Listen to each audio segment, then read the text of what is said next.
Francis Bacon and Anthony Bacon and the Merchant of Venice. This video is dedicated to Daphne du Maurier.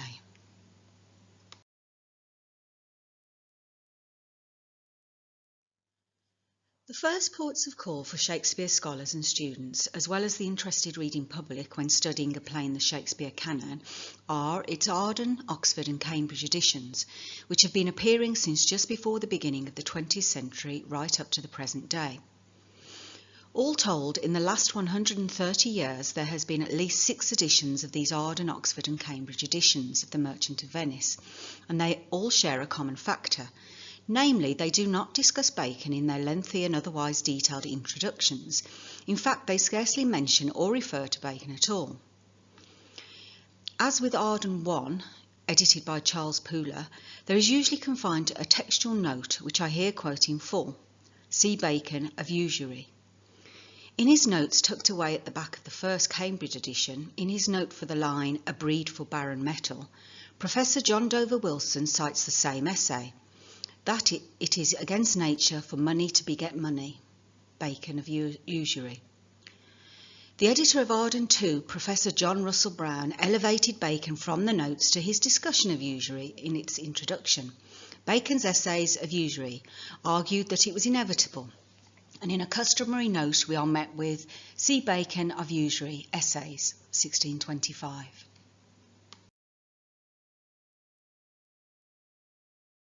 Inexplicably, in Cambridge too, Professor Mahood prefers to name-check Francis Bacon, the 20th century painter, rather than Francis Bacon, the 16th century poet, dramatist and philosopher.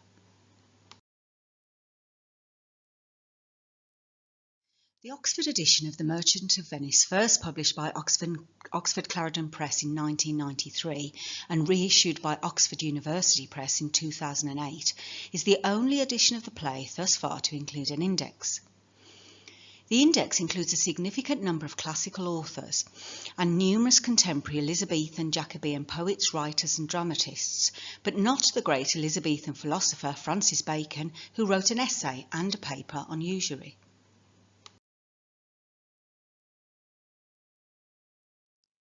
The 460-page Arden 3 edition of The Merchant of Venice in 2010, edited by Professor John Drakakis, also contains an index with a single entry for Bacon, who he mentions in his longer notes section. See also Francis Bacon of Usury, which recapitulates this position before offering a more tolerant strategy.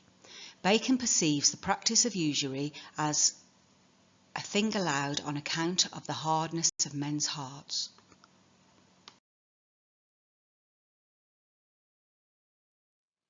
It is thus unsurprising, given the above circumspection, or what some might describe as systematic silence and suppression, the ordinary schoolman, the casual student, and the rest of the world at large are unfamiliar with the remarkable and extensive links between its concealed author Bacon and the Merchant of Venice.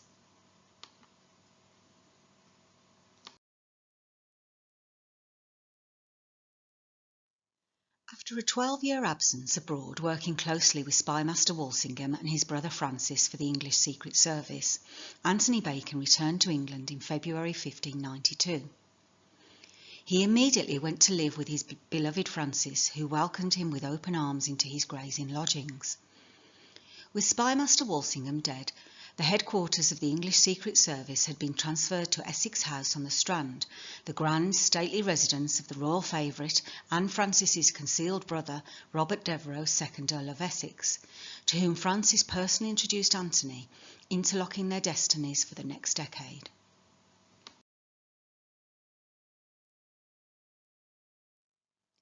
Under the roof of Essex House, Francis and Anthony Bacon ran a vast domestic and foreign intelligence network of spies and intelligencers operating across the European continent. Working out of Gray's Inn and Essex House, Francis and Anthony also set up a literary workshop with connections to English printers and publishers, employing writers, translators, scribes and copyists for distribution of private manuscripts, books, plays, masques and other entertainments.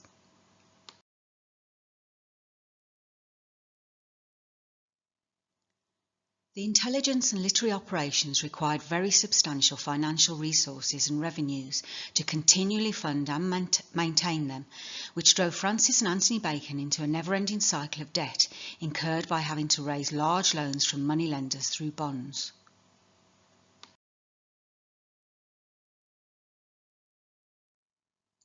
From the moment Anthony returned to England, he immediately became involved in supporting and assisting his brother Francis with his money troubles and considerable debts. Francis had borrowed a large sum of money from a Mr. Harvey, which he meant to address with the sale of an estate, Marks. The estate in question could not be sold without the explicit consent of his mother, Lady Bacon, who, as a dowager, was entitled to a third of the proceeds. It seems that Lady Bacon finally consented, and the debt to his creditor Harvey was eventually settled.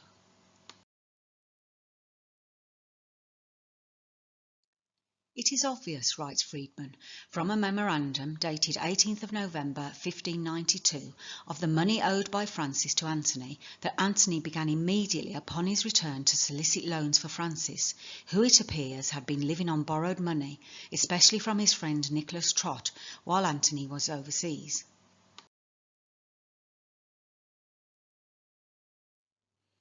In order to furnish Francis with loans, Trott borrowed money from his mother and brother. In the first instance, Francis borrowed £200 for a month to make up a payment to Lady Paulet, presumably the wife of the former ambassador to France, Sir Amias Paulet, with whom Bacon had resided at the English embassy in Paris. Some 9 months later, the loan had not been repaid, leading Francis to suggest to Trott that they reach a deal for the Redbourne estate on very favourable terms, and, for a security, he proposed a conditional assurance of his marshes. Unsatisfied, Trott refused the deal. Pressed for money, Francis asked Trott to lend him £200 more, for which the earlier and proposed loan Francis indicated Trott could have the bonds of his brother Edward Bacon and Mr. Henry Neville, but vowed that if Trott would have his own bond, he would repay him on the following Monday.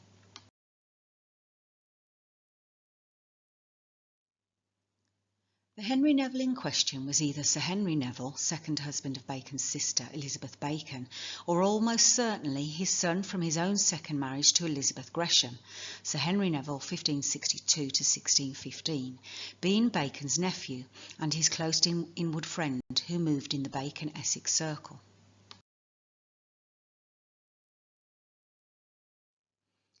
On the left-hand corner of the cover of Bacon's Northumberland manuscript, which originally contained his 2 Shakespeare plays, Richard II and Richard III, the name Neville is scribbled in 2 places underneath, which is scribbled the punning motto of the family name, Ne Vile Velis.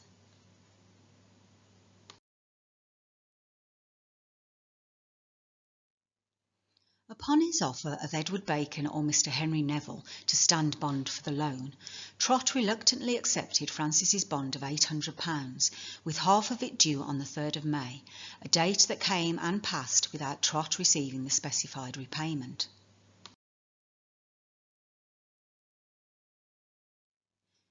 With the situation becoming even more complicated, Bacon then entered into a land purchase with Trott, which greatly injured him. Trott demanded his £400 from Francis, with it being overdue and the bond forfeited 18 months ago. It was at this time that Anthony returned to England, and Trott was content upon entreaty to make it up to £600, upon condition that the former would join a bond for the payment of it. When this loan of £600 became due, Anthony was unable to repay it and borrowed another £1,400 from Trott. When he tried to persuade Trott to help Francis redeem money that Francis had borrowed against his land in Essex, Trott told him that he wanted no more financial dealings with Francis. In reply, Anthony offered up the likelihood of Francis becoming Attorney General as security for the monies owed to Trott. Somehow Trott agreed and entered into another bond for loans with Francis and Anthony, which, when they were not repaid, relations between them deteriorated.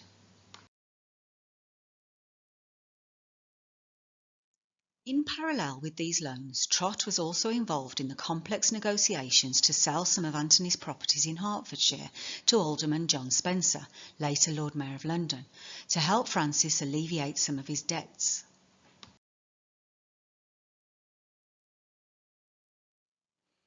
The following year, Anthony asked the cryptographer and intelligencer Thomas Phillips for a loan of £1,000 per annum, whose secret and close relationship with Francis went back to their days at Cambridge and the English embassy in Paris, and with Anthony throughout the 1580s and 1590s working for the English Secret Service.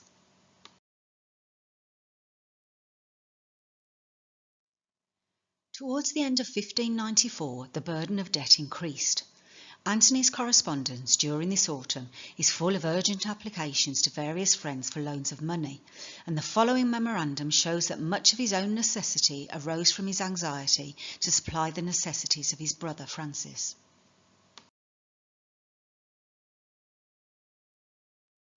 In October 1594, Anthony drew up a memorandum. At my brother coming to me after a fit of stone, and falling into talk of the money, he owed me as principal debt he acknowledged to be due to me £650.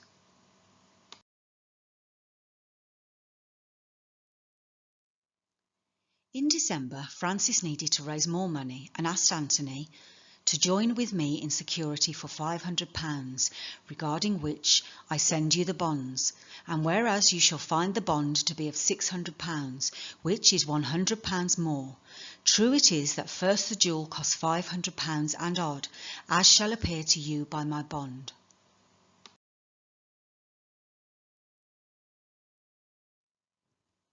The situation of balancing loans borrowing from one source to pay another continued throughout 1595 and into 1596, when in the March Francis borrowed £1,000 upon the security of lands worth no more than £1,700.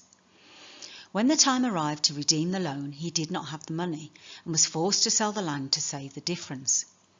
He came to an arrangement with a man in the city, but this proved unsatisfactory, and for help he turned to Henry Maynard and Michael Hicks, two secretaries to his uncle William Cecil, Lord Burleigh.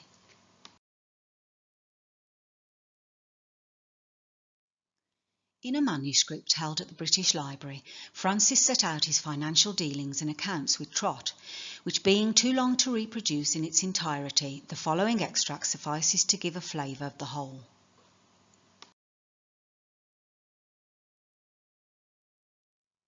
On the 5th of February 1597, a fresh entry appeared in the Stationer's Register, Essays by Master Francis Bacon, and 2 days later, on the 7th of February 1597, they were published to the world, dedicated to his brother Anthony Bacon, his other self.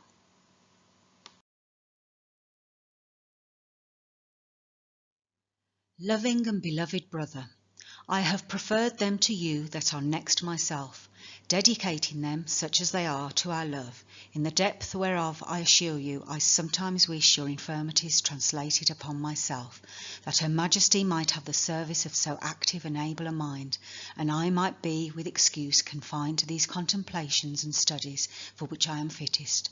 So commend I you to the preservation of the Divine Majesty.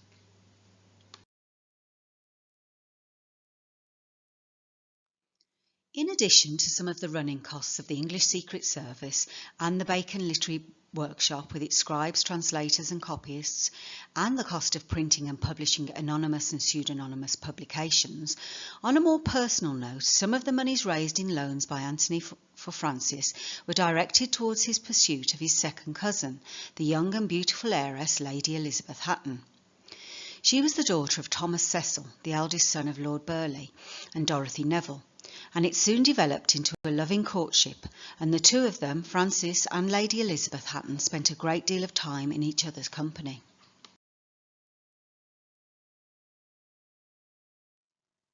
In the early 1590s, the 17-year-old Lady Elizabeth Cecil married the recently widowed Sir William Hatton, who very suddenly died in March 1597.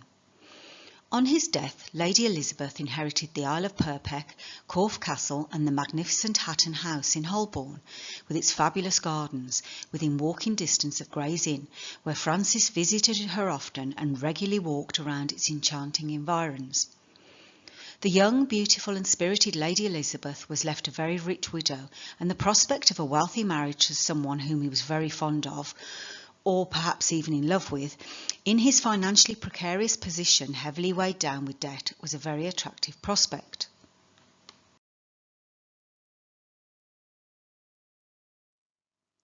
He immediately enlisted the services of the Earl of Essex to write to Lady Elizabeth and her parents, Sir Thomas and Lady Dorothy Cecil. Essex accordingly obliged, writing separate letters dated the 24th of June 1597 to Thomas Cecil and his wife Lady Dorothy. Nothing is known of the response made by Lady Elizabeth and her parents to Bacon's marriage proposal.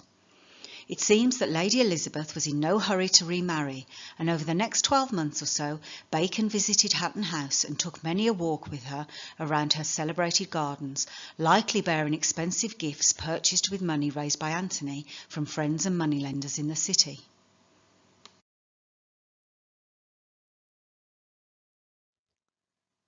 The Bacon brothers were still dealing with various loans and mounting debts when, in Trinity Term 1597, a goldsmith named Simpson of Lombard Street, who held a bond for £300 principal, sued Francis for repayment, but agreed to respite the satisfaction of it until the beginning of the following term.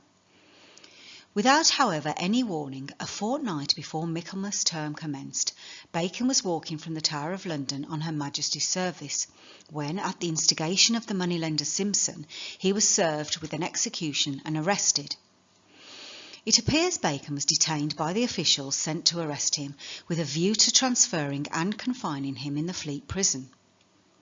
He managed to send a message to Sheriff Moore, with whom he had dined 2 days before, who intervened on his behalf and provided him with more comfortable surroundings in a house in Coleman Street.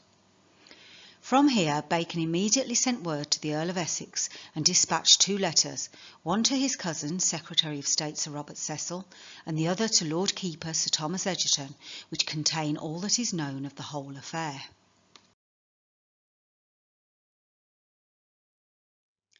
To Sir Robert Cecil, Secretary of State. It may please your Honour, I humbly pray you to understand how badly I have been used by the enclosed, being a copy of a letter of complaint thereof, which I have written to the Lord Keeper.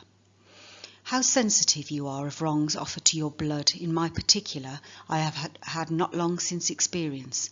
But herein I think your Honour will be doubly sensitive, in tenderness also of the indignity to Her Majesty's service. For, as for me, Mr. Simpson might have had me every day in London, and therefore to belay me, while he knew I came from the Tower about Her Majesty's special service, was to my understanding very bold.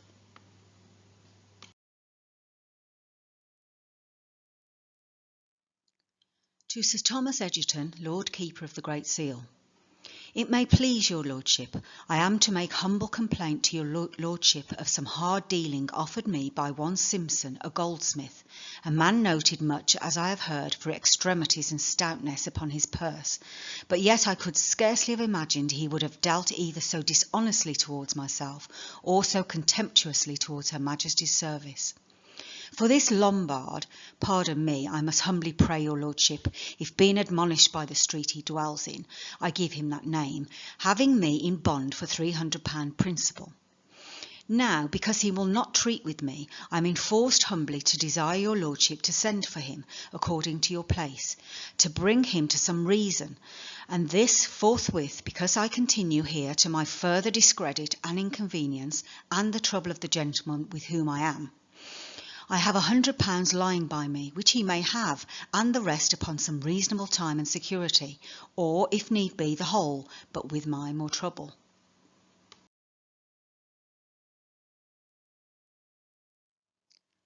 There is no other known extant record or report of Bacon's arrest for debt, an action effected by one Simpson of Lombard Street, the home of moneylenders and usurers, so presumably arrangements were made to settle the debt and interest in full, probably by Anthony Bacon, whose purse and credit was always at the service of his beloved brother, whom he loved more than all the world, perhaps even more than life itself. These events were to inform and colour the most famous legal play in the history of English drama, as a matter of fact the most famous play about law in any language in all the world, The Merchant of Venice, whose titular character is named Antonio, the Italian form of Antony, named after and modelled upon Anthony Bacon.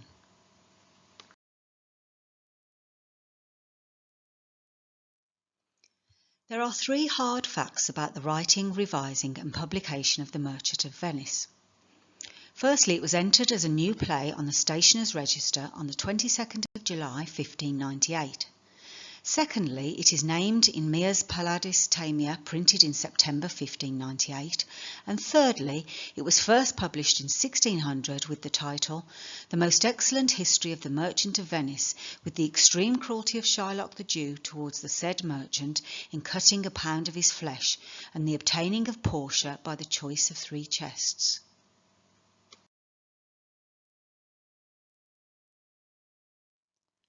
In the modern Arden edition of the play, Professor Drakakis makes the obvious but important observation. The central drama of The Merchant of Venice revolves around the relationship between the merchant Antonio and the Venetian Lord Bassanio.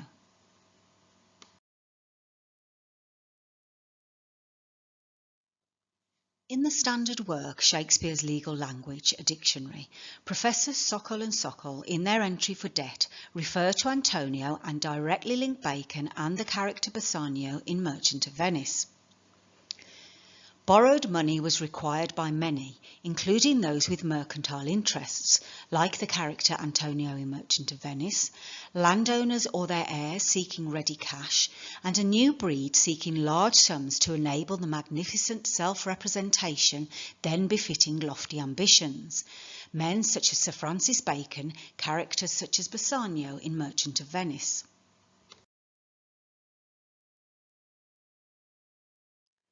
Bracketed together without an and between Bacon and Bassanio, one could be forgiven for thinking that they were both one and the same, and they are.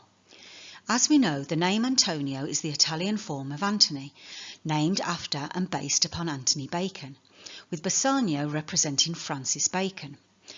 Bacon, in Italian, a single C is pronounced S, and it will be observed 4 of the 5 letters of his surname are found in Bassanio, i.e. B-A-O-N. And the 2 characters, Antonio and Bassanio, mirror the complex relationship and circumstances of Anthony Bacon and Francis Bacon, before and during the time the play was written, revised and performed.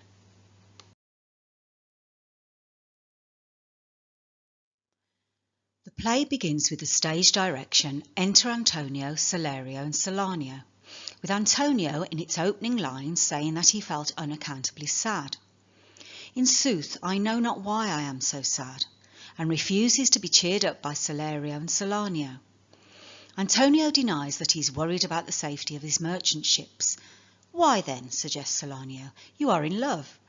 To which Antonio replies, fie, fie, shame on you. Salerio then goes on to say, not in love neither, then let us say you are sad because you are not merry, and 'twere as easy for you to laugh and leap and say you are merry because you are not sad. Now, by the 2-headed Janus, nature hath framed strange fellows in her time.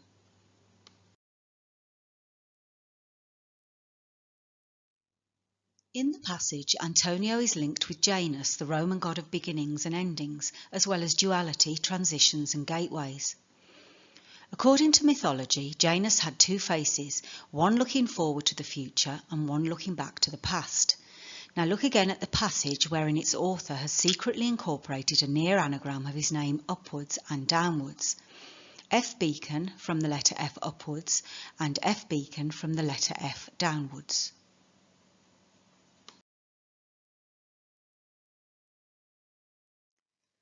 They are joined on stage with Salanio pointedly announcing to Antonio, here comes Bassanio, your most noble kinsman. With Antonio and Bassanio alone on stage, that is, of course, the Bacon brothers, talk about being hidden in plain sight, Antonio asks Bassanio to reveal the identity of the lady you promised to tell me about, to whom you are swore a secret pilgrimage. Before directly answering the question, Bacon, disguised in the character of Bassanio, alludes to his private history with Antony, here in the character of Antonio, reminding him how he had exhausted his estate on his concealed life and secret plots and purpose, which he has supported with loans from friends, in particular Antonio, to whom he owes most in money and love.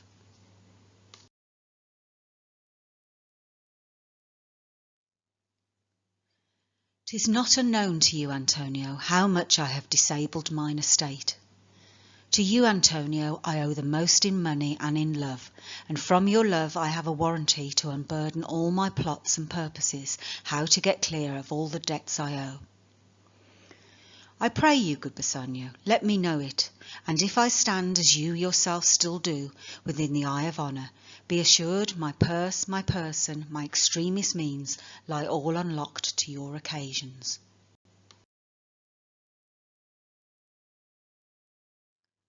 Following what was often said in private by Bacon, Bassanio, to Antony, Antonio, that it was not unknown to him how he had drained his wealth in secret endeavours and purposes, Bassanio, who, writes Professor Lamb, bears an uncanny anachronistic resemblance to Francis Bacon, in the next passage displays an odd anticipation of Baconian scientific method.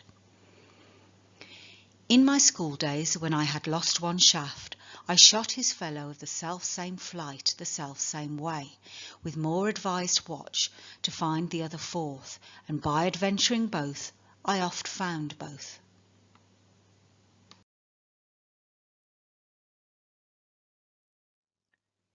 In relation to the above passage from The Merchant of Venice, Professor Lamb states, the arrow-shooting analogy he uses on Antonio in the opening scene reads like a textbook description of the discovery process that makes up Bacon's method. Consider how Bassanio says he will achieve knowledge, he will watch and adventure. Observation and discovery, as we have seen, are the two mainstays of Bacon's inductive method, in which the would-be knower gathers empirical data and moves up the inductive ladder to more general axioms.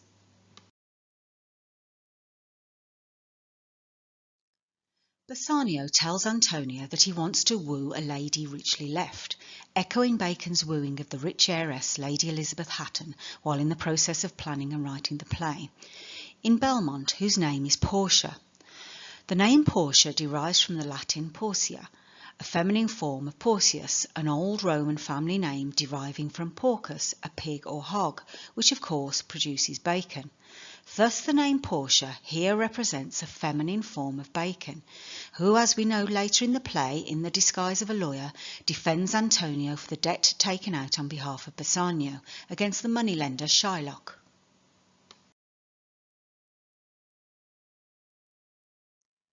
As Antonio's funds are all tied up in his ships at sea, he presently lacks the money to fund Bassanio's courtship of Portia, but promises to stand security for him to borrow on his credit and authorises him to raise money in his name. In Venice, Bassanio seeks out the Jewish moneylender Shylock, who agrees to loan Bassanio 3,000 ducats for 3 months, with Antonio standing as guarantor.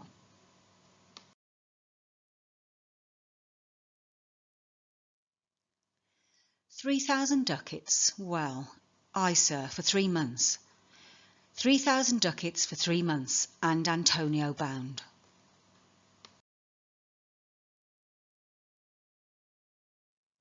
It will be recalled that Bacon owed the notorious moneylender Simpson of Lombard Street £300, and the character portraying Bacon in the play, Bassanio, wishes to borrow 3,000 for 3 months, the amount and period of time selected for the purpose of a secret signature or cipher.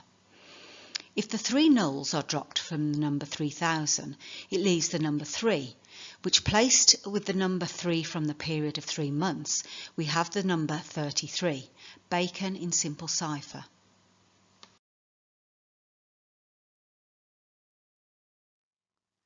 Shylock knows that Antonio's fortune is at present tied up in ships at sea, and agrees to see the merchant to discuss the proposed loan. Antonio arrives, and Shylock reveals his fierce loathing for him in an aside. I hate him for he's a Christian, but more for that in low simplicity he lends out money gratis, and brings down the rate of usurance here with us in Venice.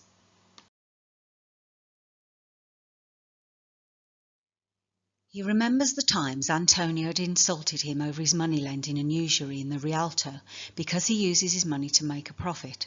He asks why he should lend money to someone who spits on his Jewish gabardine and calls him a cutthroat dog. Antony tells him he is likely to do these things again, and tells Shylock not to lend the money as if we were friends, for when her friends charged each other interest, rather lend me the money as your enemy. If thou wilt lend this money, lend it not as to thy friends.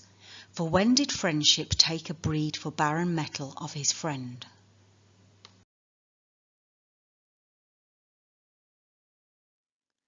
Several of the major Bacon editors, like Reynolds, Vickers and Kiernan, all note the similarity between the discussion of Shylock and Antonio, a breed for barren metal, and the passage in of Usury, that it is against nature for money to beget money, which Bacon follows with, I say this only, that usury is a concession on account of hardness of heart, for which his editor Kiernan again invites his readers to compare with the same passage.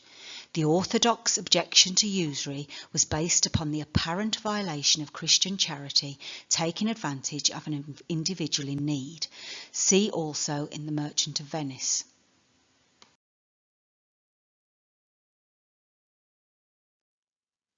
Above, Shylock has already referred to his Jewish gabardine, a long loose upper garment worn particularly by Jews, which is linked by Professor Garber to the comments in Bacon's of Usury.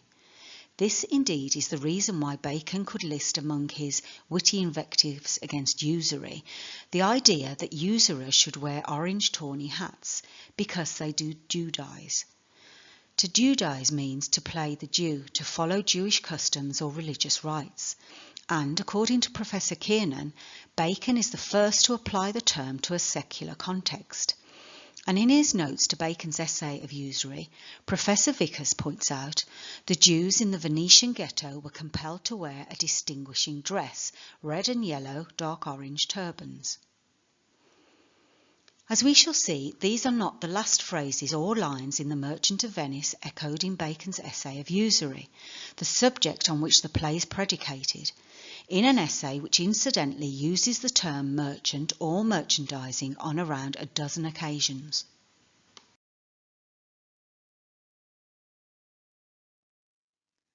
On the Rialto, Salanio and Salerio discuss the rumoured loss of another of Antonio's ships. Shylock arrives in the likeness of a Jew, and they pointedly ask him what the news among the merchants. He rails against Antonio, describing him as a bankrupt, and tells them, let him look to his bond. He was wont to call me usurer, let him look to his bond. He was wont to lend money for a Christian courtesy, let him look to his bond. Surely, says Salerio, if Antonio forfeits his bond, you will not take his flesh. What will that be good for? He tells them it will feed his revenge.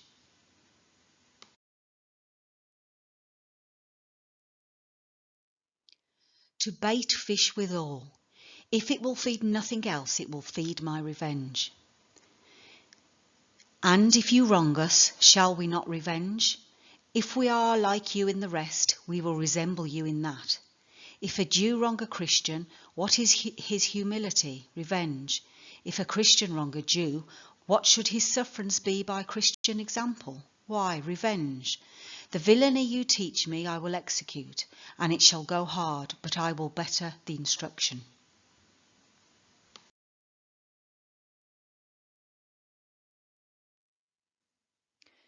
Under the subheading Revenge Through Law, Cornstein states that another important theme in the play is vengeance through law. The Merchant of Venice is a revenge play in which the legal system becomes Shylock's means for revenge. After quoting Shylock's revenge passage, Professor Alexander writes, there is a kind of wild justice in his attempt at revenge, quoted with approval by the ardent editor of the play, who also says of Shylock that he has a kind of wild justice in his cry for revenge. Neither of whom cared to mention to their learned readers that the phrase, a kind of wild justice, famously commences Bacon's essay of revenge.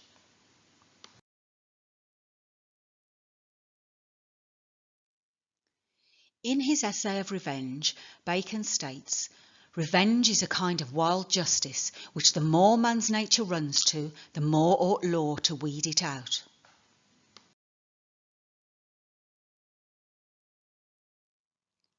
The Merchant of Venice, Antonio, signed the bond with Shylock to secure the money for Bassanio so that he could stand an equal chance with the many other suitors who were seeking to win the hand of the wealthy heiress, Portia. Under the terms of her late father's will, bound by this legal instrument, she cannot choose her own husband nor refuse one who she dislikes if he passes the test set by her father. Each of her suitors must choose between 3 caskets of gold, silver and lead. One of the 3 caskets contains her portrait, and the suitor who chooses correctly shall marry Portia.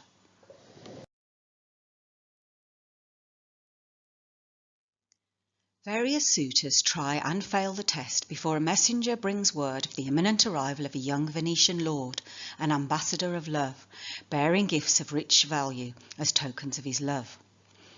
On hearing the news, Portia is excited to see this embodiment of Cupid, and Nerissa prays that it is Bassanio, Lord Love, now approaching.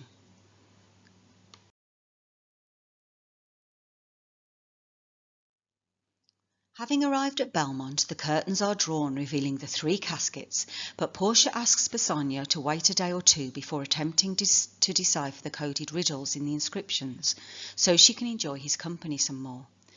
They confess their love for one another, and Portia calls for music, while Bassanio attempts to unravel the meaning behind the coded statements.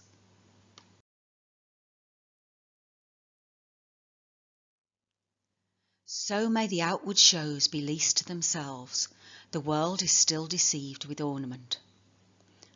These lines, as Professor Lamb points out, resemble Bacon's lifelong preference for plainness over ornament expressed in The Advancement of Learning.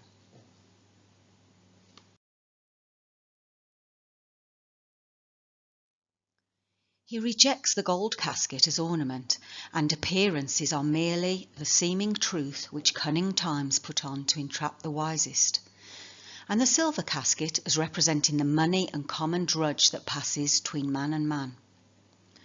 To Portia's delight, he chooses the lead casket, whose paleness moves me more than eloquence, which he opens to reveal her portrait, and a scroll informing him he can claim her with a kiss. Overjoyed, he responds in the language of the law. So, thrice fair lady, stand I even so, as doubtful whether that I see be true, until confirmed, signed, ratified by you.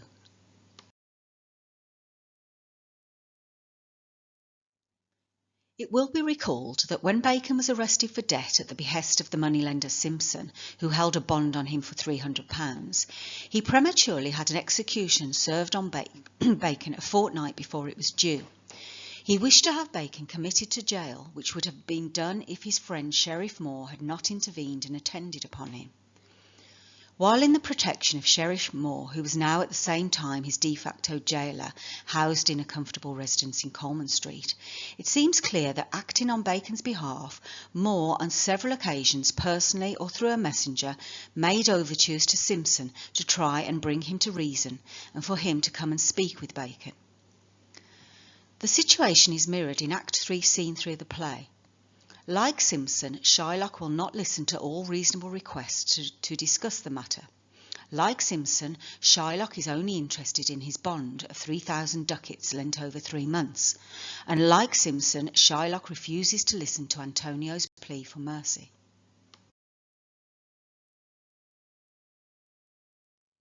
Enter Shylock the Jew, Salanio, Antonio, and the jailer. Jailer, look to him. Tell not me of mercy. This is the fool that lent out money gratis. Jailer, look to him. Hear me yet, good Shylock. I pray thee hear me speak. I'll have my bond. I will not hear thee speak. I'll have my bond, and therefore speak no more. I'll not be made a soft and dull-eyed fool to shake the head, relent and sigh, and yield to Christian intercessors. Follow not. I'll have no speaking. I will have my bond.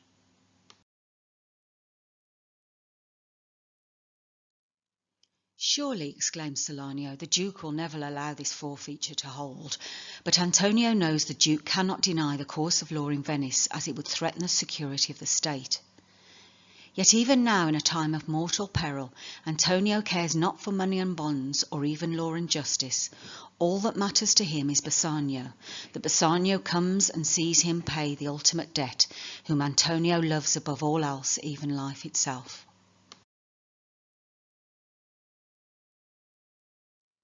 The Duke cannot deny the course of law. Well, jailer, on. Pray God Bassanio come to see me pay his debt, and then I care not.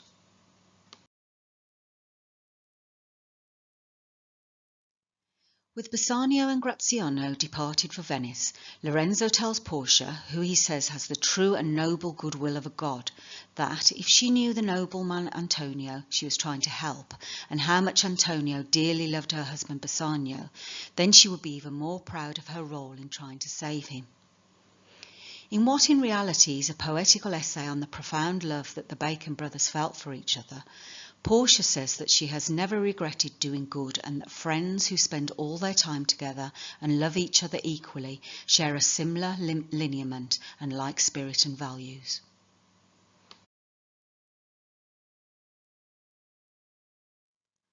Whose souls do bear an equal yoke of love, there must be needs a like proportion of lineaments, of manners, and of spirit, which makes me think that this Antonio, being the bosom lover of my lord, must needs be like my lord.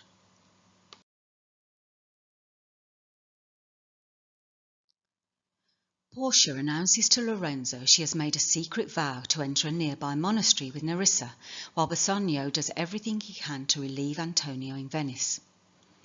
She asks Lorenzo to manage the household while Bassanio is away, and secretly hands her servant Balthazar a letter to take to her cousin, one Dr. Bellario in Padua.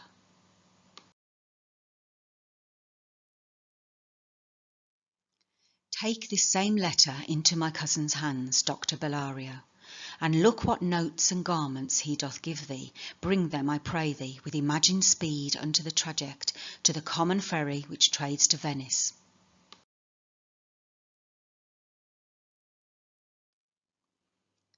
In one of the most famous plays in the history of world literature, the character of Dr. Bellario is unknown or passes unnoticed to the vast majority of students and members of the theatre-going public. Because Dr. Bellario does not actually appear in the play, his name conveniently does not appear in the dramatis personae or list of characters in the modern standard editions of The Merchant of Venice, nor is his name listed in the index of the Arden and Oxford editions, and his character attracts little or any commentary, discussion or analysis in introductions to editions of the play. It is probably no coincidence that he is essentially the invisible man of the play, like its true author Bacon or one of his invisible Rosicrucian brothers.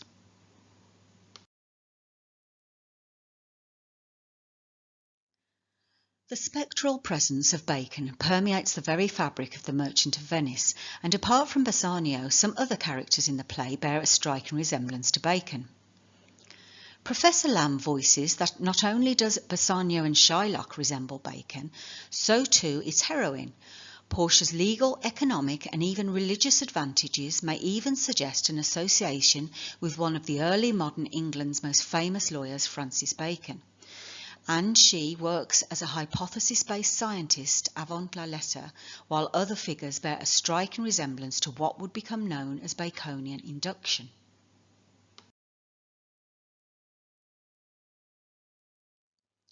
Who then is Dr. Bellario?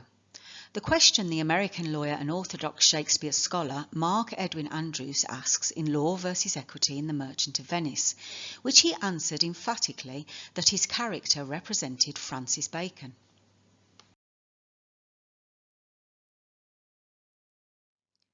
This work by Andrews is all but unknown, save to a few specialist scholars, and, unsurprisingly, modern editors of The Merchant of Venice have all shied away from the suggestion that the character Dr. Bellario is Bacon in disguise. And as far as the present writer is aware, no orthodox Shakespeare scholar has undertaken an in-depth study of his character. However, two recent independent scholars have done just that. The first, Simon Miles, who has given a series of groundbreaking and revealing lectures on The Merchant of Venice, and the American lawyer and legal writer Christina G. Waldman, the first author to publish a full-length work on the subject.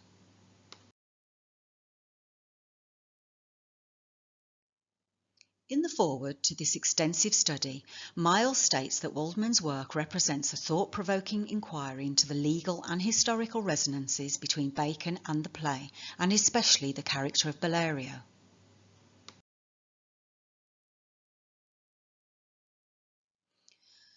For miles, the Merchant of Venice is Bacon's through and through, and thoroughly permeated by his presence. There is, he incisively and correctly observes, something very personal at the heart of the play. The relationship between Bassanio and Antonio, the two leading male characters, exactly mirrors that between Francis Bacon and his brother Antony at this time. Francis was frequently in debt, and Antony would often stand bond for his brother. We can see Francis Bacon reflected in this play in multiple guises and characters, as if showing different aspects of his life. His personal circumstances are paralleled in Bassanio, and as Andrews and Waldman argue, his legal persona is depicted in Bellario. There are many parallels to be found between passages, words and phrases in The Merchant of Venice and Bacon's other writings. These are like fingerprints of thought which confirms the identity of the author when they know where to look.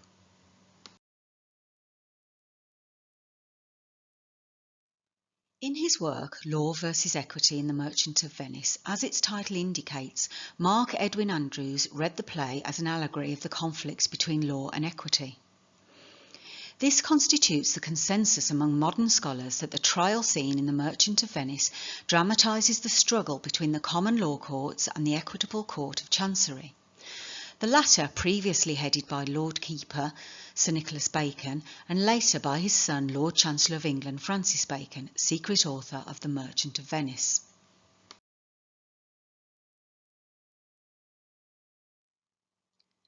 In Venice, the Duke opens the most famous trial scene in world literature with the pregnant line, "What, is Antonio here?"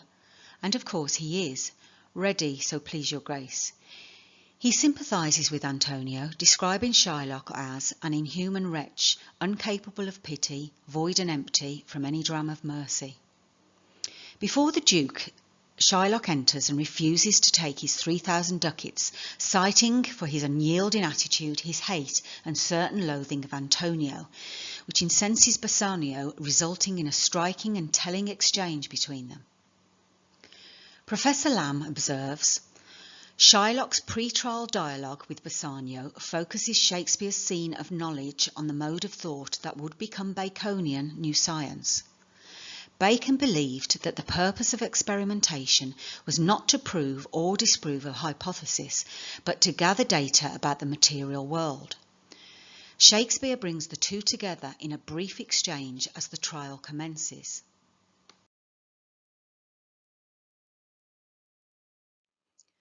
There is no answer, thou unfeeling man, to excuse the current of thy cruelty. I am not bound to please thee with my answers. Do all men kill the things they do not love? Hates any man the thing he would not kill? Every offence is not a hate at first. What, wouldst thou have a serpent sting thee twice?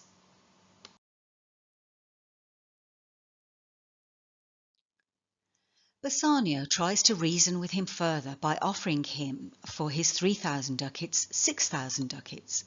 But Shylock is having none of it. If every ducat in 6,000 ducats were in 6 parts, and every part a ducat, I would not draw them. I would have my bond.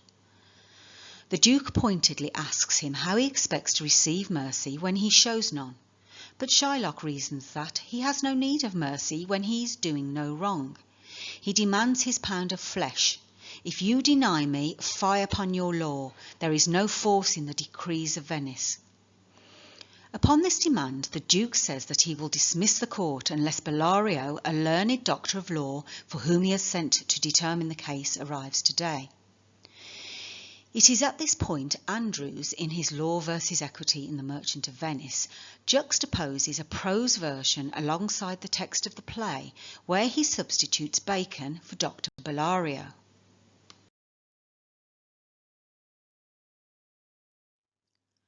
The court will reserve decision of this case until I have heard a lawyer from Cambridge, whom I have called as amicus curiae in this case and whom I expect here today.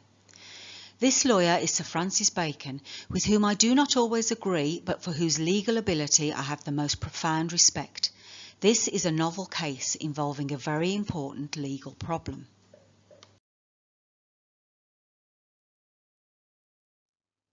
Enter law clerk. Are you from Cambridge, from Bacon? I am from Cambridge, Your Honour, and I bring you the respects and a letter from my Lord, Sir Francis Bacon. This letter from Bacon recommends a learned young lawyer to the court. Where is he? He awaits your permission to practice before this court, for he has never been admitted here. I will admit him. Present him to the court. Let me hear the letter. Bacon was the amicus curiae for whom I sent. If he commences learning, this young lawyer must be as quick and sharp as the thrust of a spear.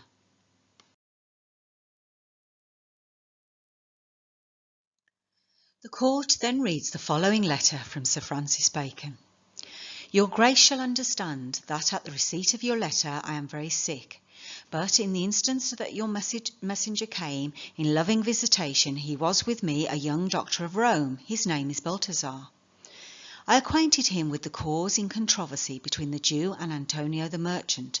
We turned over many books together. He is furnished with my opinion, which, bettered with his own earning, the greatness whereof I cannot enough commend, comes with him at my importunity, to fill up your Grace's request in my stead.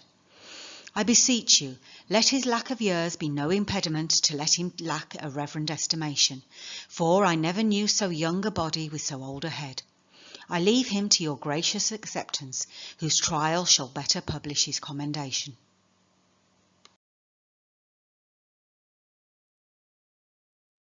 Enter young lawyer. You are welcome. Take your place. Are you full acquainted with the case at bar? I am, Your Honour, for Sir Francis Bacon acquainted me with the cause of the controversy between the Jew and Antonio the merchant. He furnished me with his opinion. Which is the merchant here, and which the Jew?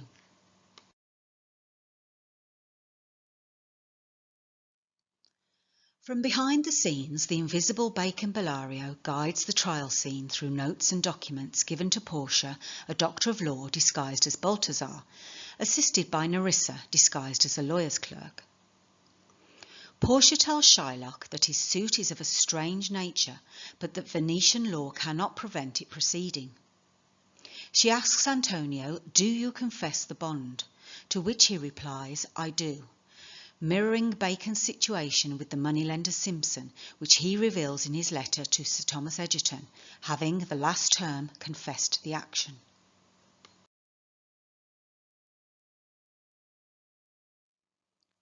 After Antonio confesses the bond, Portia pleads with Shylock to show mercy. He replies under what compulsion must he do so, and Portia responds with her famous and beautiful speech on mercy.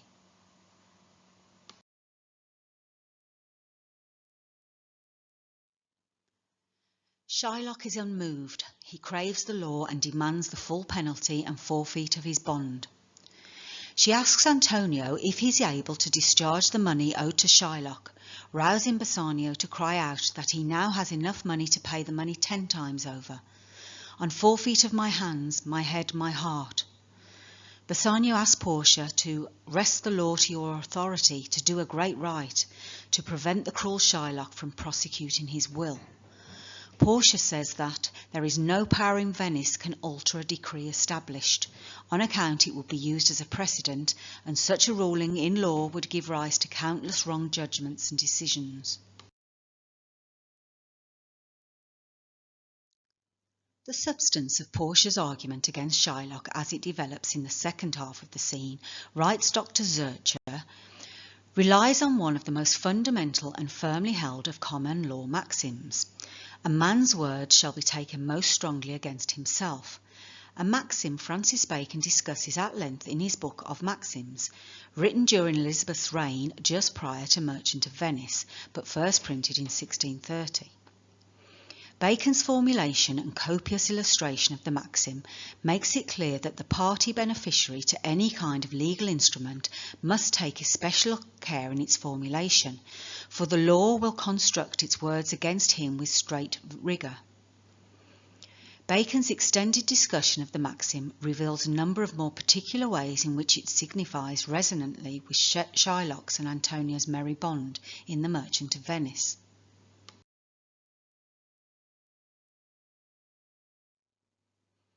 Portia asks the moneylender to look at the bond.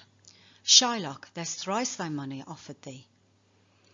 He remains obdurate, and Portia announces that the bond is forfeit and that Shylock may lawfully claim a pound of flesh to be cut off by him nearest to Antonio's heart. She again asks him to be merciful. "Take thrice thy money, bid me tear the bond." "You know the law," Shylock unmercifully replies, and demands she moves to judgment. Portia tells Antonio that he must prepare his bosom for Shylock's knife and calls for a set of scales to weigh the flesh that his avenger in readiness had brought with him. Then Portia asks Shylock has he a surgeon present to stop Antonio bleeding to death, moving him to unfeelingly respond, "Is it so nominated in my bond?"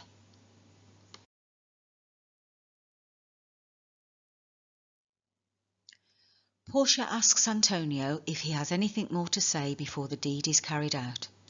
He takes Bassanio's hand and tells him in a heartfelt, profoundly moving speech how much he loves him, and that there is nothing he would not do and no debt he would not pay for him, up to and including forfeiting his own life. "Commend me to your honourable wife.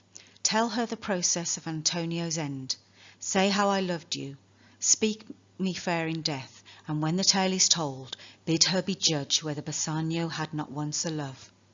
Repent but you that you shall lose your friend, and he repents not that he pays your debt, for if the Jew do cut but deep enough, I'll pay it instantly with all my heart."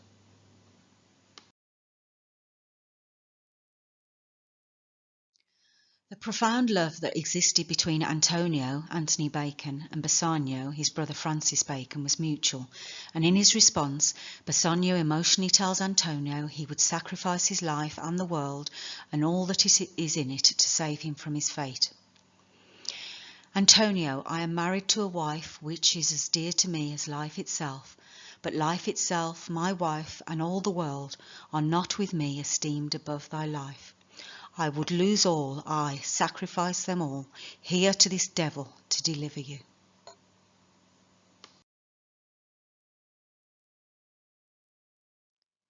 With Shylock growing increasingly impatient, Portia announces that he may cut the flesh from Antonio.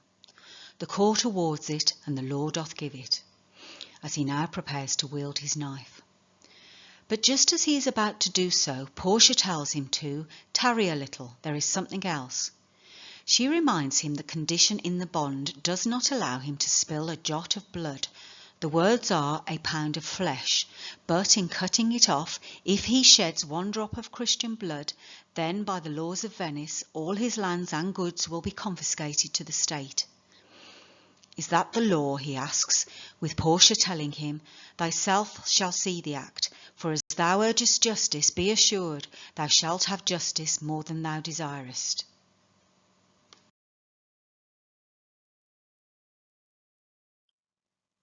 A defeated and dejected Shylock says, "Pay the bond thrice," and prepares to leave the court, with Bassanio saying that here is the money. Portia stops Bassanio giving him the money and reiterates that he will have all justice and nothing but the penalty. Portia tells Shylock to prepare to cut off the flesh, but neither shed any blood nor cut more or less than the pound expressly stated in the bond. And if she warns him, the scales do turn in the estimation of a hair, then he will die and all his goods will be confiscated. He twice asks for his principal 3,000 ducats to be returned. Portia tells him he shall have nothing but the penalty owed him, which he can take at his own peril. He then tries to leave the court, but Portia prevents him.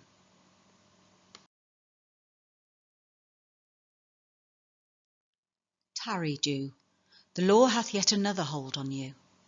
It is enacted in the laws of Venice, if it be proved against an alien that by direct or indirect attempts he seeks the life of any citizen, the part against the which he doth shall seize one half his goods. The other comes to the privy coffer of the state, and the offender's life lies in the mercy of the Duke only, against all other voice, in which predicament I say thou standest.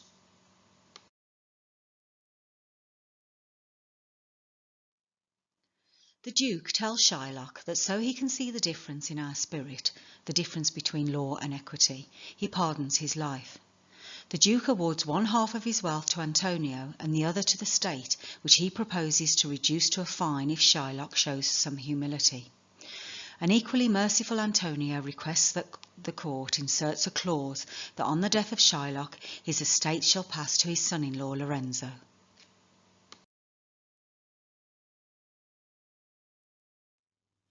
The Duke insists that Shylock will do it, or else he will repeal his pardon. Shylock states that he is content, and Portia says to Nerissa, "Clerk, draw a deed of gift." Shylock asks for permission to leave the court on account that he is not well, and bids that the legal document is sent after him, stating that he will sign it.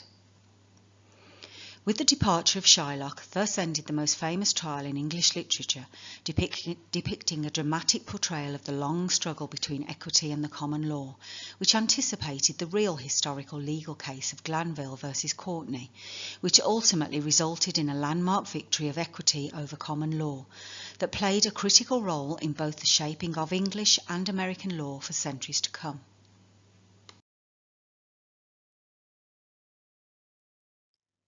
We have seen that The Merchant of Venice is about love and friendship, particularly focused on the characters of Antonio, Anthony Bacon, and Bassanio, Bacon; about usury, a subject on which Bacon composed an essay and legal paper; money lending, mirroring the real lives of the Bacon brothers; a bond between Antonio and Shylock, similar to the bond between Bacon and Simpson.